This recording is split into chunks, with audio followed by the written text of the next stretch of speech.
Dr. Kethavar stared at the medical scanner in his 4 hands, his purple skin growing darker with anger. The numbers on the screen made no sense. Nothing made sense anymore. For 300 years, he had been the best doctor in the galaxy. He had saved millions of lives across dozens of star systems. But now he felt like a complete failure. The patient on the biobed was dying, just like all the others. The Zephyrian plague had spread to 17 different worlds in just 6 months. It was unlike anything the galaxy had ever seen before. The disease did not just attack the body like normal sickness. It attacked something much deeper. It changed the very quantum signature of living beings, the tiny invisible patterns that made life possible. Kethavar looked around the medical bay of the starship. Dozens of the galaxy's best doctors worked frantically at their stations. There was Dr. Ziltar from the Crystal Worlds, whose people had perfected biomolecular reconstruction. Dr. Hoon from the gas giant colonies floated nearby, using her species' advanced consciousness transfer technology. Even the mysterious energy, beings from the core systems had sent their greatest healers. All of them were failing. Dr. Kethavar, called out Dr. Ziltar, her crystalline voice ringing with frustration. The quantum cell regenerators are not working again. The plague just adapts to everything we try. Kethavar nodded grimly. They had tried everything in their vast medical arsenal, biomolecular reconstructors that could rebuild a body at the cellular level, quantum healing fields that could repair damage at the atomic scale, consciousness transfer protocols that could move a patient's mind to a healthy cloned body, neural pattern stabilizers, genetic rebuilders, time field healing chambers. Nothing worked. The plague seemed to learn from each treatment and become stronger. It was as if the disease was alive and thinking. "Sir," another voice called out. Dr. Mextall, the insectoid physician from the Outer Rim, clicked his mandibles nervously. "I am getting reports from the medical stations on Kepler 442b. They are requesting immediate evacuation. The plague has infected 90% of the population and they cannot slow it down." The words hit Kethavar like a physical blow. Kepler 442b was home to 15 billion beings.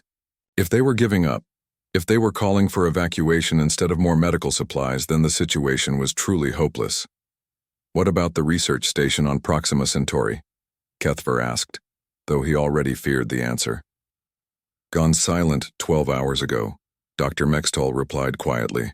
"Their last transmission said the plague had reached critical mass. We believe the entire system is lost." The medical bay fell silent, except for the beeping of failing life support systems. Kethavar looked at his fellow doctors and saw his own despair reflected in their alien faces. These were the greatest medical minds in the galaxy. They had conquered cancer, stopped aging, even learned to bring the dead back to life in some cases. But this plague made all their knowledge useless. In the corner of the medical bay, almost forgotten, sat Dr. Sarah Chen. She was the human representative to the Galactic Medical Consortium, though most of the alien doctors barely acknowledged her presence. Humans were still considered primitive by galactic standards. Their medical technology was thousands of years behind the rest of the galaxy. They still used chemicals and surgery, while civilized species used quantum healing and molecular reconstruction. Sarah watched the alien doctors with growing concern. She had been taking notes on the plague since the crisis began, trying to understand what made it so dangerous. Unlike her colleagues, she was not trying to fight the disease with advanced technology. Instead, she was studying its behavior, looking for patterns that others might miss. "Dr. Kethavar," Sarah said quietly, standing up from her station. "I have been reviewing the data from all infected systems. I think I might have found something important." Several of the alien doctors turned to look at her, their expressions ranging from polite interest to barely concealed annoyance. Kethavar was too tired to be dismissive. If the primitive human had any ideas at all, he was willing to listen. "What have you found?" he asked. Sarah activated her simple holographic display, showing a map of the galaxy with infected systems marked in red. The plague spreads fastest in systems with the most advanced medical technology. But look at these areas. She pointed to several regions that remained green. These are frontier worlds with minimal technology. Some are even pre-spaceflight civilizations. The plague moves much more slowly there, and in some cases, it seems to avoid them entirely. Dr. Ziltar made a sound like grinding crystal. That is impossible. Advanced medical technology should make populations safer, not more vulnerable. Unless, Sarah continued, the plague specifically targets the quantum signatures that advanced technology relies on. Think about it. All our treatments use precise quantum manipulation. But what if the plague has evolved to feed on that precision? What if it cannot adapt to biological systems that are more chaotic and unpredictable? The alien doctors exchanged glances. The idea seemed ridiculous. How could primitive, chaotic biological systems be more effective than their advanced quantum medicine? Before anyone could respond, alarms began blaring throughout the ship. Dr. Mextal's mandibles clicked frantically as he read incoming messages. "Doctors," he announced with horror in his voice, "I am receiving evacuation orders from the Consortium Command. All medical personnel are to withdraw to sealed systems immediately. The plague has reached critical mass in 47 systems. The Consortium is giving up." The words hung in the air like a death sentence. The Galactic Medical Consortium had never given up on anything before. For them to abandon entire systems meant that billions of beings would be left to die. One by one, the alien doctors began shutting down their equipment and gathering their belongings.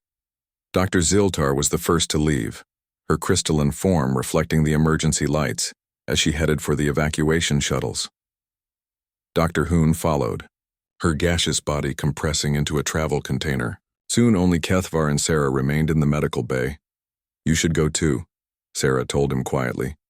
"Save your own people while you still can." Kethvar looked at the human woman with his large, dark eyes. "What about you? Will you not evacuate? With the rest of us?" Sarah looked at the star chart still glowing on her display, showing all the dying worlds in red. "No," she said firmly. "I think there might be another way. Something we have not tried yet. Something that might work precisely because it is not advanced." As Kethvar left to join the evacuation, Sarah remained alone in the abandoned medical bay.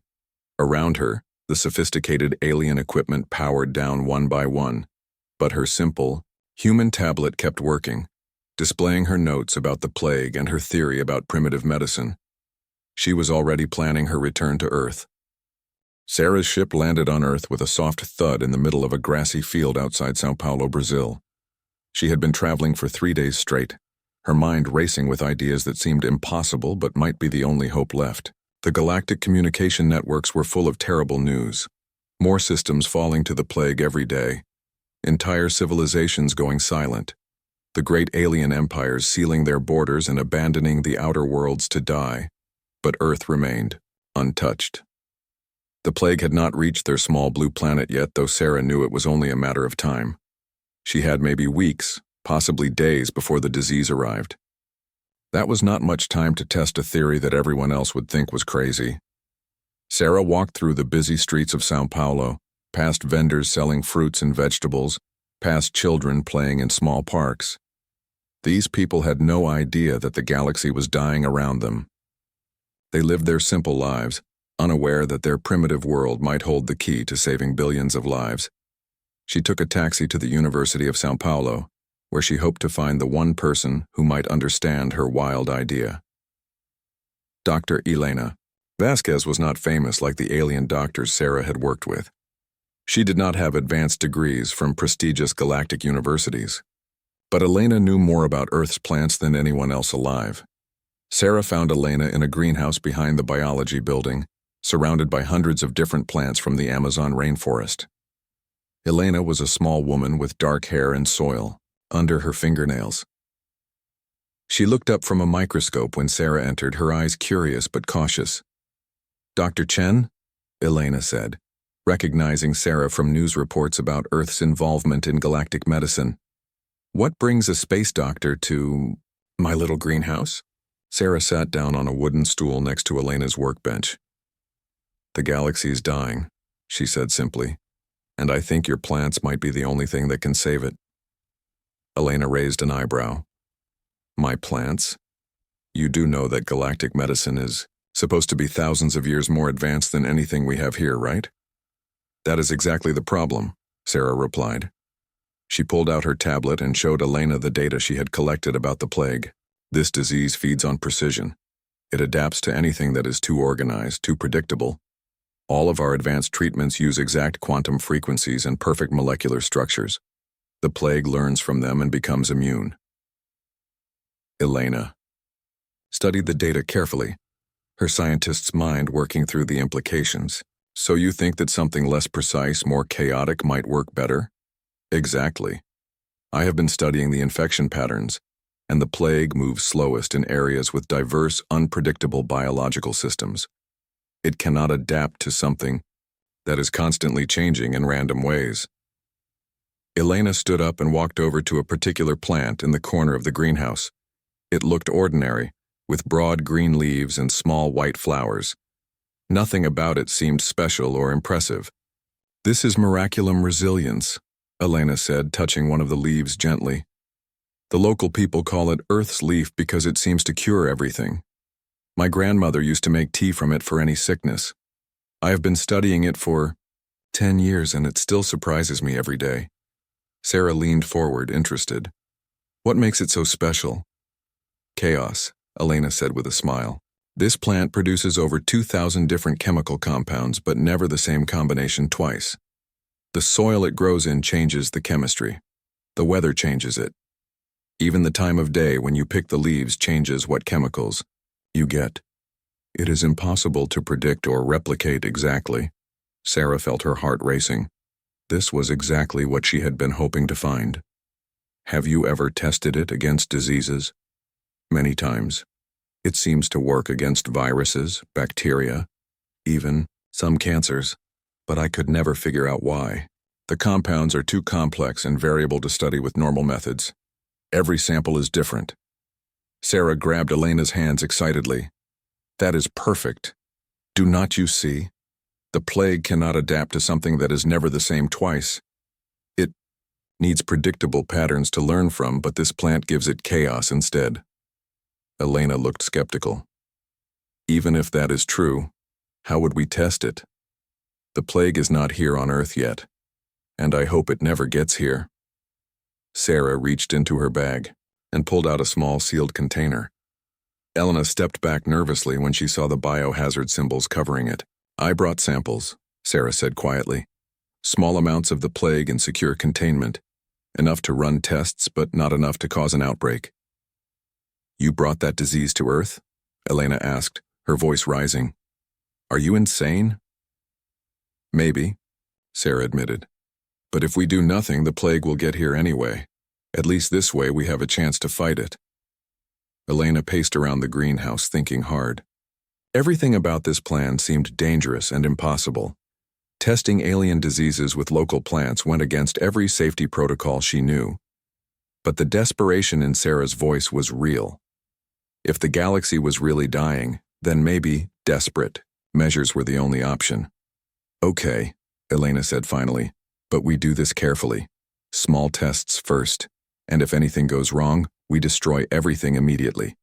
They spent the next week setting up a makeshift laboratory in a remote part of the Amazon rainforest far from any cities or towns. Elena insisted on using traditional extraction methods rather than advanced alien technology.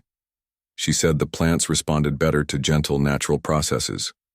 The first tests were small, tiny amounts of plague samples exposed to different compounds from the Earth's leaf plant. Most of the results were inconclusive. Some seemed to slow the plague's growth slightly. Others had no effect at all. But on the 7th day, something remarkable happened. Elena had prepared an extract using leaves picked at dawn, processed using a fermentation method her grandmother had taught her. When they exposed the plague sample to this extract, the disease did not just slow down. It stopped completely. The plague cells seemed confused, unable to adapt to the chaotic mixture of chemicals. It works, Sarah whispered, staring at the microscope display in amazement. It actually works. Elena was equally stunned. But how? What makes this combination special? Sarah studied the data carefully. I think it is not about the specific chemicals. It is about the unpredictability. The plague tries to adapt, but there are too many variables changing too fast, it cannot keep up. They ran the test again with a fresh sample. Same results. Then again with a different batch of leaves. Still worked, but in a slightly different way. Each extract was unique, but all of them could stop the plague. We need to scale this up, Sarah said excitedly.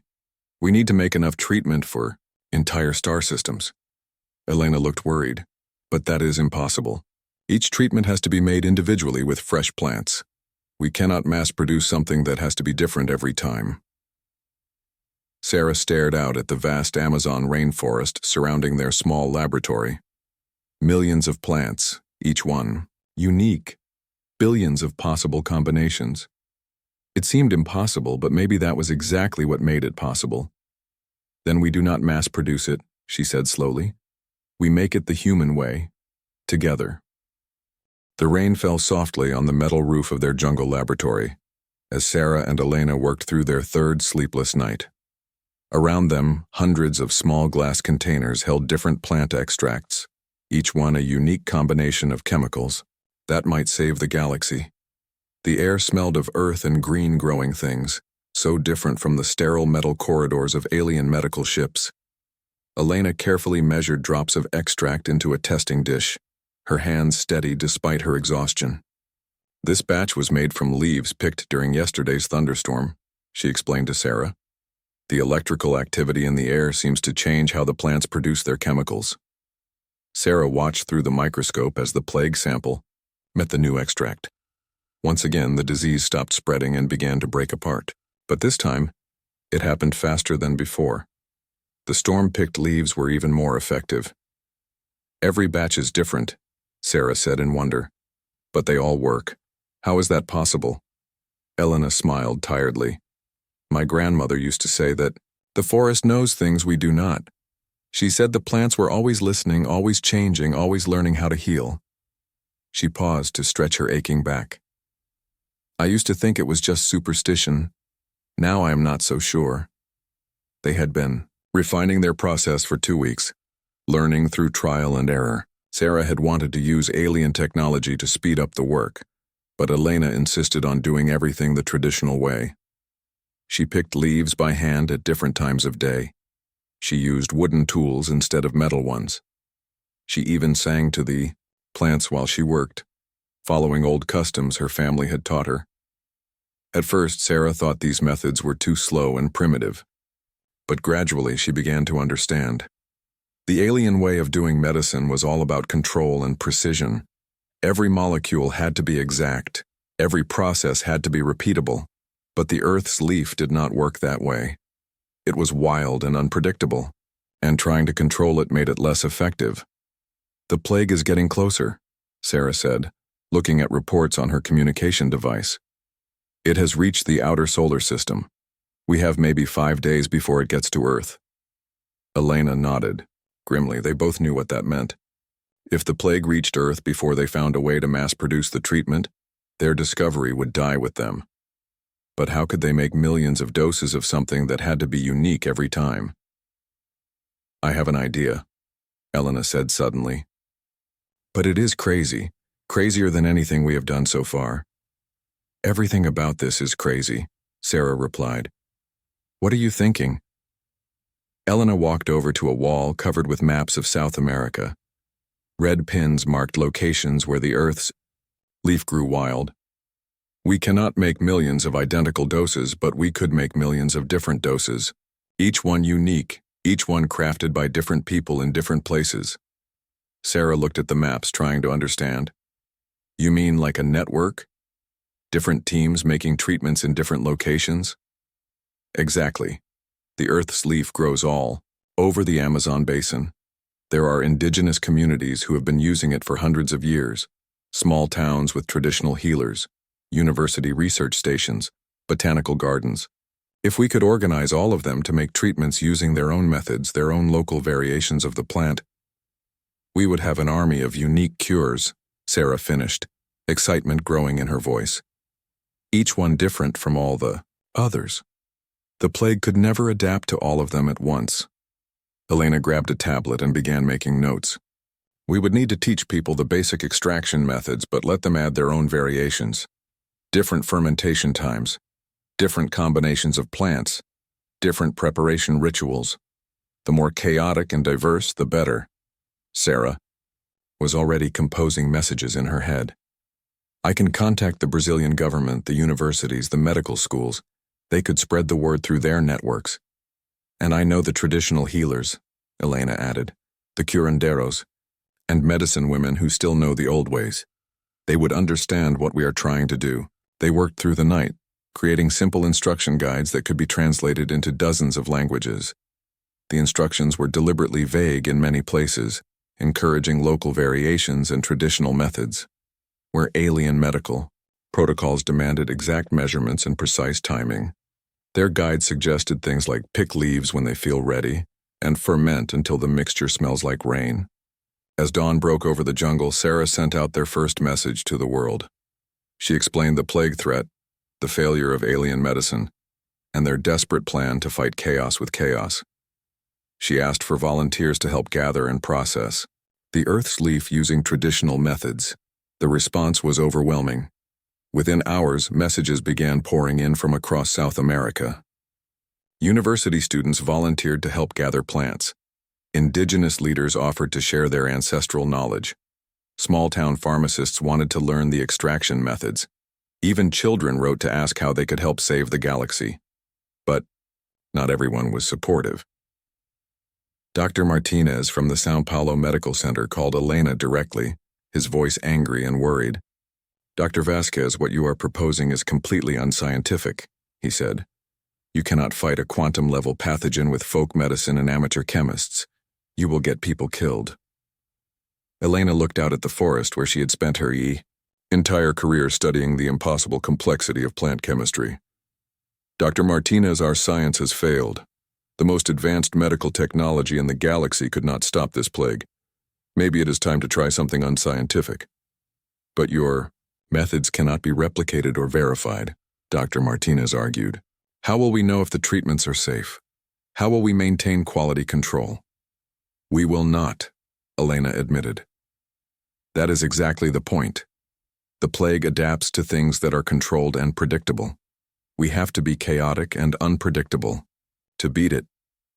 While Elena dealt with the skeptics, Sarah prepared for the most dangerous part of their plan. Someone had to test the treatment on a living being infected with the plague. Someone had to prove that their crazy theory actually worked, on a real patient, not just samples in a dish.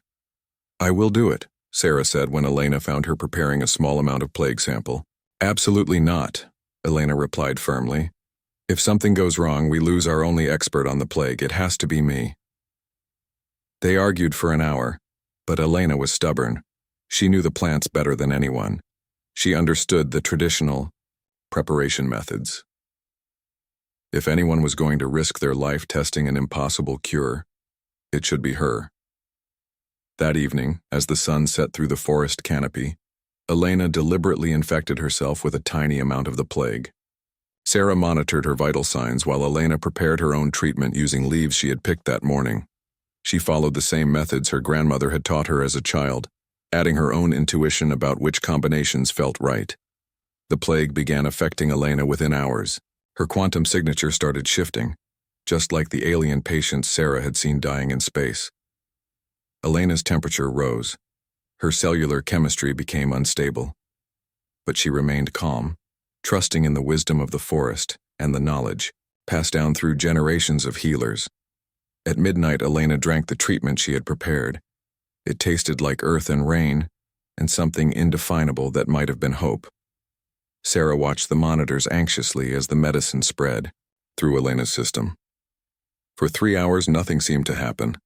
The plague continued its attack, and Sarah began to fear that their jungle laboratory would become Elena's tomb. But then slowly, the readings began to change. Elena's quantum signature stabilized. Her temperature dropped. The plague stopped, spreading, and began to retreat. By dawn, Elena was completely cured. More importantly, when Sarah tested her blood against fresh plague samples, Elena seemed to be immune. The chaotic mixture of plant chemicals had not just stopped the disease, It had taught her immune system how to recognize and fight it. "It works," Elena whispered, tears of relief streaming down her face. "It actually works." Sarah hugged her friend tightly, amazed and grateful. They had proven that Earth's primitive medicine could defeat the galaxy's most advanced plague. Now they just had to convince the rest of the world to help them save the stars. Sarah stood in front of the camera in their jungle laboratory, looking directly into the lens that would broadcast her message to the entire planet. Behind her, Elena held up a simple green leaf, the same type that had saved her life just days before. The plague had reached Earth's outer atmosphere and they were running out of time. "My name is Dr. Sarah Chen," she began, her voice steady despite the fear in her heart. "3 days ago, my colleague, Dr. Elena Vasquez, cured herself of the plague that is killing the galaxy. She did it with a plant that grows in the Amazon rainforest. Now we need your help to save not just Earth, but billions of lives across the stars." The broadcast went out on every television channel, every radio station, every internet connection on the planet. Sarah explained their discovery in simple terms that anyone could understand. The plague fed on precision and predictability. Earth's plants were chaotic and unpredictable. The cure had to be made fresh by different people in different places using slightly different methods each time. "We cannot do this alone," Sarah continued. "We need botanists and farmers, grandmothers and children, anyone who is willing to learn and help. The Earth's leaf grows wild in many places and each location produces slightly different chemistry. That is exactly what we need." Within hours, the responses began flooding in. Dr. James Wilson from the Royal Botanical Gardens in London was the first to call. "Dr. Chen, we have samples of your miraculum resiliens in our greenhouse. Tell me how to help." From Tokyo, Professor Yamamoto wrote that his university had been growing the plant for research purposes. "We have 50 graduate students ready to learn your methods," his message said. In Mexico City, an elderly woman named Maria Santos left a voicemail in Spanish. Elena translated with tears in her eyes. "My grandmother taught me about this plant before she died. I have been growing it in my garden for 30 years. I am ready to help save the world." The response was bigger than anything Sarah had imagined. Not just scientists and doctors, but ordinary people from every continent. Farmers who grew the plants in their fields, gardeners who had specimens in their greenhouses, traditional healers who had been using the Earth's leaf for generations without knowing its galactic importance.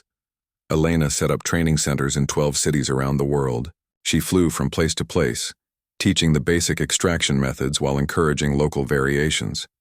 In London, she worked with Professor Margaret Holmes, a biochemist who added her own precise measurements to the traditional techniques. In Tokyo, she learned from Master Tanaka, whose tea ceremony training helped him understand the meditation aspects of plant preparation. But the most important training happened in small villages across South America, where indigenous healers had been working with the Earth's leaf for hundreds of years. Elena spent 3 days with Shaman Carlos in a remote Peruvian village, learning preparation methods that had been passed down through 20 generations. "The plant speaks to those who listen," Carlos explained as he showed Elena how to harvest leaves at different phases of the moon. "Each leaf has its own song. Each mixture tells a different story. Your plague cannot learn all the stories fast enough." Back in Brazil, Sarah coordinated the growing network of treatment makers. She created a simple communication system that allowed different groups to share their methods without centralizing control. A farmer in Colombia would try a new fermentation technique and share the results. A botanist in Venezuela would experiment with different soil conditions and report what happened. A grandmother in Bolivia would add traditional herbs to her mixture and teach others through video calls. The diversity was amazing and sometimes chaotic. Some groups followed Elena's instructions exactly. Others modified them completely, adding local plants and traditional techniques. A few groups even included music and prayers in their preparation rituals, believing that intention and emotion could affect the final product. Sarah worried that such wild variations would make the treatments ineffective, but when she tested samples from different groups, she found that they all worked. Some were more effective than others, but none failed completely. The plague could not adapt to such incredible diversity. The breakthrough came when Sarah received a message from Dr. Raj Patel in Mumbai. Dr. Chen, I've been thinking about your network approach. What if we could link different treatment centers directly to infected systems in space? Match each unique Earth treatment with a specific alien patient. The idea was brilliant. Instead of trying to create one universal cure, they could create personalized treatments for individual patients. Sarah began organizing the logistics, matching treatment makers on Earth with specific medical facilities in the infected star systems. Mrs. Thompson, a retired teacher in Wales who grew the Earth's leaf in her garden, was assigned to help patients on Kepler 442b. She prepared her treatments using methods her Welsh grandmother had taught her, adding local honey and mountain spring water. The results were remarkable.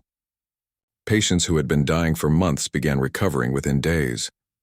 In the Amazon, a young boy named Pedro, who helped his mother gather plants, was matched with a children's hospital on Proxima Centauri. His treatments, made with the enthusiasm and unpredictability of youth, saved hundreds of young alien patients. The network grew rapidly. Within 2 weeks, over 10,000 people across Earth were making treatments. Each person added their own local knowledge, their own cultural traditions, their own personal touch to the basic process. The result was a medicine more diverse and unpredictable than anything the galaxy had ever seen. But the real test came when the plague finally reached Earth itself. The disease arrived in the form of infected alien refugees, desperate people fleeing from dying worlds. Sarah's heart broke as she saw familiar faces among the refugees. Dr. Kethavar was there, his purple skin pale and sickly. Dr. Ziltar had barely made it to Earth before collapsing. Dr. Chen, Kethavar whispered when he saw Sarah at the emergency medical center. We came here because we heard rumors of a cure. Please tell me it is true. Sarah smiled and took his 4 hands in her 2. It is true, and you are going to help us prove it to the galaxy. The treatment of the alien refugees became a massive test of the human network. Each patient was matched with a different treatment maker. Dr. Kethvar received medicine prepared by Elena herself, using traditional Amazon methods. Dr. Ziltar was treated with a preparation made by Professor Holmes in London, who had modified the basic recipe with precise British methodology. Results were extraordinary. Within days, all the refugee patients began recovering. More importantly, they became immune to reinfection. The diverse treatments had taught their immune systems to recognize and fight the plague in dozens of different ways. Word of the successful treatment spread through the refugee camps and then out to the galaxy. Desperate alien governments began sending formal requests for help. The proud Altarian Empire, which had never asked another species for assistance, sent an official delegation to Earth. We request medical aid, the Altarian ambassador said, stiffly, clearly uncomfortable with having to ask humans for help. Our people are dying, and we have heard that your primitive methods might be effective. Sarah looked at the ambassador with compassion rather than anger. Ambassador, our methods are not primitive. They are different, and yes, we will help your people. But you need to understand that this is not about human medicine being better than alien medicine. This is about working together, combining different approaches to solve an impossible problem. As refugee ships arrived daily at Earth, the human treatment network expanded to meet the demand. Volunteers worked around the clock, preparing individualized treatments for patients they would never meet. A farmer in Argentina stayed up all night making medicine for patients on a distant gas giant. A grandmother in Japan taught her grandchildren how to prepare treatments for young alien refugees. The galaxy was learning something new about humanity. These primitive humans did not just have a miracle cure. They had something even more valuable: the ability to work together despite their differences, to share knowledge freely, and to help strangers without expecting anything in return. In her jungle laboratory, Sarah watched the global network of treatment makers with amazement and pride. What had started as a desperate experiment had become something much larger. Humanity was not just saving the galaxy. They were showing the galaxy a new way to think about medicine, cooperation, and what it meant to heal. 6 months after the first human treatment saved Dr. Kethvar's life, Sarah stood in the great assembly hall of the Galactic Council on Centauri Prime. Representatives from hundreds of worlds filled the massive chamber, their diverse forms creating a rainbow of colors and shapes under the bright lights. But all eyes were focused on the simple green leaf Sarah held in her hand. "Honorable delegates," Sarah began, her voice carrying clearly through the translation devices. "6 months ago, your medical experts declared the Zephyrian plague unstoppable. Today, I am here to report that 47 infected star systems have been completely cured. The plague has been eliminated from over 300 worlds, and we have successfully immunized billions of beings." A murmur of amazement rippled through the assembly. These were the same leaders who had written off entire systems as lost. Many of them had sealed their borders and prepared for the worst. Now they were hearing that the primitive humans had accomplished what their greatest scientists could not. Admiral Vextar of the Regellian fleet raised one of his 6 arms. "Dr. Chen, while we are grateful for your success, we must ask, how do we know these cures will last? How do we know the plague will not simply evolve and return?" Sarah smiled and activated a holographic display showing infection data from across the galaxy. "Admiral, the plague tried to adapt to our treatments, but it failed because our treatments are never the same twice. We now have over 50,000 different treatment makers on Earth, each using their own methods. The plague cannot learn patterns that do not exist." Dr. Kethvar, who now served as Sarah's liaison to the alien medical community, stepped forward. His purple skin was healthy again, showing no signs of his former infection. "Honorable delegates, I was dying of this plague. Human medicine saved my life using methods I had dismissed as primitive superstition. I have spent the last 3 months studying their techniques, and I can tell you that we have been wrong about everything." The Altarian ambassador shifted uncomfortably in his crystalline chair. "Dr. Kethvar, surely you do not mean that our advanced medical technology is useless?" "Not useless," Kethvar replied carefully, "but incomplete. We focus so much on precision and control that we forgot about the power of diversity and unpredictability. The humans have shown us that sometimes the best medicine is not the most advanced medicine." Elena stepped up beside Sarah, still wearing the simple clothes she preferred to fancy diplomatic robes. "Honorable delegates, we are not asking you to abandon your technology. We are asking you to expand your understanding of what medicine can be. Your quantum healers are excellent for injuries and diseases that follow predictable patterns. Our chaos medicine works better for problems that adapt and evolve." The debate continued for hours. Some delegates remained skeptical, unable to believe that primitive plant extracts could outperform their sophisticated medical systems. Others were eager to learn more, especially those whose worlds had been saved by human treatments. Finally, Chancellor Mordak of the Galactic Council called for order. "Dr. Chen, what exactly are you proposing?" Sarah looked around the assembly, seeing curiosity and hope in many alien faces. "We propose the creation of the Terra Institute, a new galactic medical organization based on Earth. We want to combine the best of alien technology with the diversity of human medicine. We want to teach your doctors our chaos methods while learning from your advanced techniques." "And who would lead this institute?" asked the Chancellor. "Together," Sarah replied. "Human doctors working alongside alien physicians, traditional healers sharing knowledge with quantum specialists, a true partnership between all the medical traditions of the galaxy." The vote was not unanimous, but it was decisive. 73% of the delegates approved the Terra Institute proposal. Within days, alien medical ships began arriving at Earth, carrying doctors eager to learn the strange new healing methods that had saved the galaxy. The transformation was remarkable to watch. Dr. Ziltar, the proud crystalline physician who had once dismissed human medicine, spent weeks in the Amazon rainforest learning plant extraction techniques from Elena's grandmother. Her precise mathematical mind struggled at first with the intuitive, feeling-based methods of traditional healing. "I do not understand," Dr. Ziltar said one morning as she tried to determine when a fermentation process was complete. "How do you know when it is ready without exact measurements?" Elena's grandmother, a tiny woman named Maria who spoke no galactic standard, smiled and placed Dr. Ziltar's hand on the fermentation container.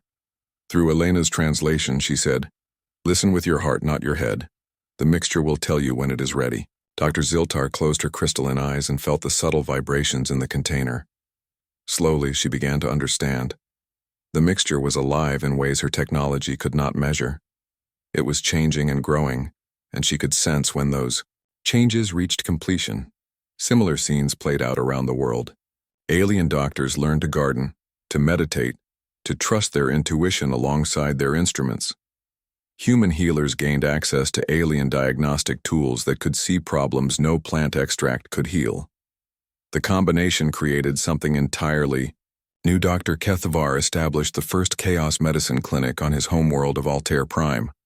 Using hybrid techniques that combined human plant preparations with alien cellular regeneration technology, he achieved cure rates that amazed even his former colleagues. But the most important changes happened in how the galaxy thought about medicine itself. The old system had been hierarchical, with the most advanced species teaching the less advanced. The new system was collaborative, recognizing that every world, every culture, every tradition might have something valuable to contribute. Sarah found herself appointed as the first Supreme Medical Director of the reformed Galactic Medical Consortium. It was a position of enormous responsibility, overseeing medical care for trillions of beings across thousands of worlds. But she was not alone. Elena served as Director of Biological Medicine. Dr. Kethavar led the Department of Hybrid Therapies. Traditional healers from dozens of worlds shared their knowledge freely. The ceremony marking Sarah's appointment took place in the same Amazon clearing where she and Elena had first proven their impossible theory. Delegates from across the galaxy gathered among the trees, many of them touching earth plants for the first time in their lives. Today marks a new era in galactic medicine, Sarah said as she accepted the symbolic leaf that would serve as her badge of office. An era where diversity is strength, where chaos creates healing, and where every world has something to teach and something to learn. Elena stood beside her, holding a cutting from the original Earth's leaf plant that had started everything. "This plant saved the galaxy," she said, "but it could not have done so alone. It took the cooperation of thousands of people, the wisdom of many cultures, and the willingness to try something that seemed impossible." As the ceremony ended, Sarah looked up through the forest canopy at the stars beyond. Ships from dozens of worlds were arriving and departing, carrying new medicines and new ideas to every corner of the galaxy. The Terra Institute had already established branches on 40 worlds, each one adapting chaos medicine to local conditions and local needs. The plague that had once threatened to destroy galactic civilization was now completely gone. But more importantly, its defeat had taught the galaxy something valuable about working together, about respecting diversity, and about finding strength in differences. In her pocket, Sarah carried a simple leaf, the same type that had saved billions of lives. It reminded her that sometimes the most powerful solutions come from the most unexpected places, and that the greatest advances happen when people are willing to learn from each other. The galaxy would never be the same, and that was exactly as it should be.